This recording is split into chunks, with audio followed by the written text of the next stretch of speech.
চমৎকার চমৎকার, হ্যাঁ অতি উত্তম। বুঝলেন কর্তা ভাইরা, কলকাতায় ঠাকুরদের হাতের রান্নায় এ মাটির স্বাদ নেই, পাইও না। খুব খুব ভালো হয়েছে। যুবরাজের আবার কিছু লাগে টাগে কিনা দেখো। যুবরাজ কিছু দেব? ও ভবানী মা, একখান মাছ দে।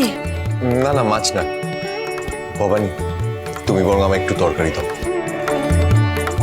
চৌধুরী মশাই, আমার কান্ত দাদা কিন্তু রাজভোগের থেকে শাকান্ন বেশি পছন্দ করে। বৌঠান, তাই তো? আপনি তো সবই জানেন। যাক, মা নিশ্চিন্ত হলো।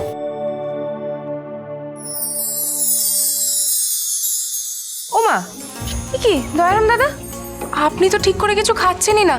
কি দেবো বলুন? কে বললে? তবে রাজরানী, আমার আবার শাকান্নে তেমন রুচি নেই। তবে এই মাছের কালিয়ার যা সুঘ্রাণ বেরিয়েছে, এখানা খেয়ে নি, তারপর আপনি না হয় আমায় আরেকখানা মাছ দেবেন। যুবরাজ, আজ আচার্য গুরুর সঙ্গে দেখা হয়ে যাওয়াটা কাকতালীয় ঘটনা। উনি কিন্তু জানাননি যে ওনার কন্যার শ্বশুর ঘর এই ছাতিনা গ্রামে উঠে এসেছে। উমা, তাই নাকি দয়ারাম দাদা? তাহলে তো আচার্য গুরুর কন্যার সঙ্গে একবার আলাপ করতে হয়।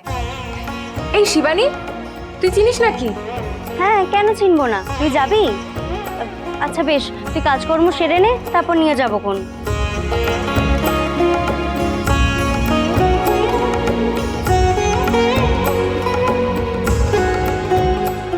কতদিন পর কারোর অনুমতি না নিয়ে এমনি বেরিয়ে এসছি। নাটোরের মহলে এরকম স্বাধীনতা নেই, জানিস তো? কেন রে, তুই তো ভালোই আছিস লো ভবানী। জামাই দাদার মন পেয়েছিস, পাশাপাশি আছেন সর্বক্ষণ, আর কি চাই? পাশে পাশে আছেন? হ্যাঁ, তা আছেন। শুনলাম নাকি পণ্ডিত মশাইদের সামনেও যুবরাজ বলে গেছেন এই চণ্ডী মণ্ডপে দাঁড়িয়ে যে এই অভিষেক তোদের দুজনার, তেনার একা নয়। কে দেয় বল দেখি এমন মর্যাদা আজকের যুগে? হ্যাঁ, মর্যাদা পেয়েছি ঠিকই, কিন্তু ওনার মন পেয়েছি কিনা জানি না রে শিবানী। এই মুখপুরি, এই এত হেয়ালি কিসের রে তোর? চোখে হারাচ্ছেন তোকে জামাই দাদা, তারপর কোন মুখে কইলি যে মন পাসনি? বেশি কথা।